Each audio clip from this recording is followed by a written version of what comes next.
নমস্কার, কেমন আছো সবাই? ঝুম্পা লাইফস্টাইল ব্লগে তোমাদেরকে স্বাগত। চলে এসেছি আরও একটা নতুন ব্লগ নিয়ে। সকাল হয়ে গেছে আর আমি প্রথমেই উষ্ণ গরম জল করে নিয়েছি, তবে জলটা একটু উষ্ণ ছিল না, ওর থেকেও বেশি গরম হয়ে গেছিলো, খেতে একটু সমস্যা হচ্ছিলো। আর বাইরের ওয়েদারটা খুব সুন্দর, বৃষ্টি পড়ছে, তবে শীতে এই বৃষ্টি পড়লে একটু যেন বেশি ঠান্ডা লাগে। তো এদিকে চা বসিয়ে দিয়েছি, চলো বাইরের পরিবেশটা দেখাই। এই দেখো বাইরে বৃষ্টি পড়ছে আর চারিপাশটা আজকে আর থামলে হয়। আর আমার এইদিকে ঘরের কাজ কিছুটা কমপ্লিট হয়েছে, বাকিটা করে নেব। তো চলো তোমরা দেখতে থাকো।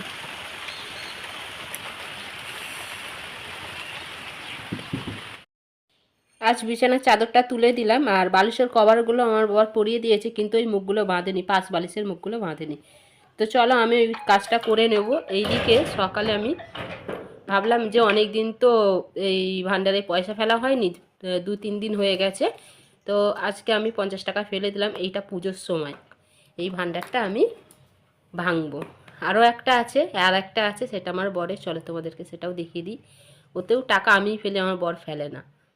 ওই পুজোর সময় যখন ভাঙবো আমি দুটো ভান্ডারেরই যা টাকা আছে সেটা আমিই নিয়ে নেবো, তোমাকে আমি দেবই না। তো এখানে জামা কাপড়গুলো আমি দেখো নিয়ে চলে আসলাম, তবে আজকে কাচতে পারবো না, কারণ বাইরের ওয়েদারটা তো বাজে, বৃষ্টি পড়ছে, মেলার সমস্যা হবে। আমার বর গেছিলো বাজারে, বাজারে নিয়ে চলে এসছে।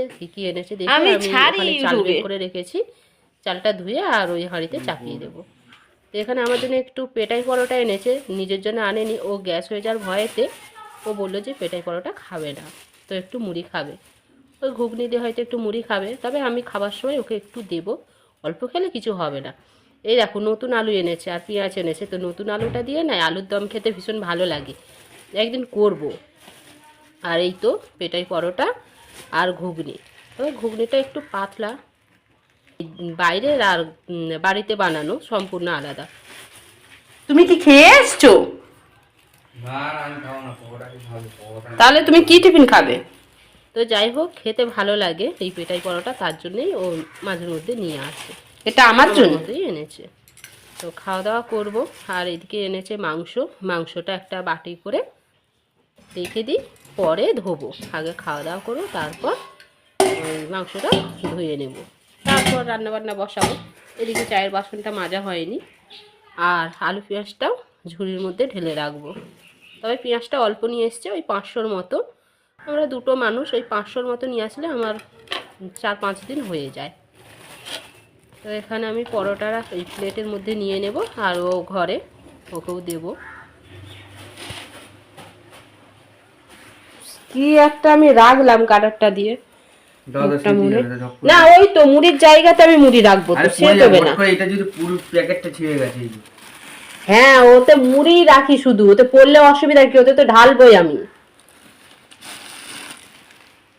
কিছু হবে না, খাও। এরকম মুড়ি খাবে, আর আমি পরোটা ঘুগনি এইসব খাবো।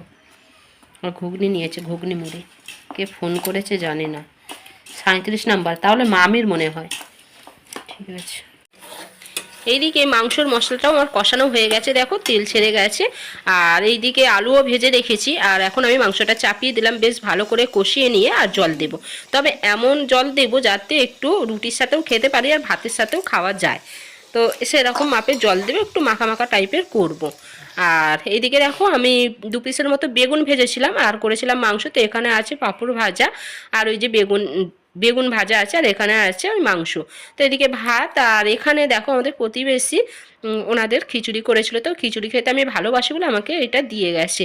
বেগুনি করেছে, 2 পিস বেগুনি আছে, আর এখানে আছে পাঁপড় ভাজা, আর এই যে চাটনি।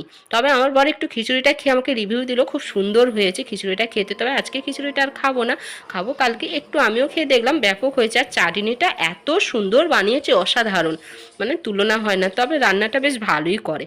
তো এই যে আমি স্নান করে আর এখন চলে এসেছি আয়নার সামনে, একটু সাজুগুজু করব। আমার বর বাড়িতে আছে, তাই এখন টিভি চলছে, আর একটু রেস্ট নেব। খাওয়া দাওয়া হয়ে গেছে, স্নান করে আগে পুজো দিয়ে নিয়েছি, তারপর খাওয়া দাওয়া করেছি। তো তোমাদের সাথেও সেটা শেয়ার করা হয়নি। চলো আজকের ব্লগটা এই অবধি, দেখা হবে পরের ব্লগে। ভালো থাকবে, সুস্থ থাকবে। আমার এই ব্লগটা যদি তোমাদের ভালো লাগে, লাইক, শেয়ার, সাবস্ক্রাইব, কমেন্ট অবশ্যই করবে।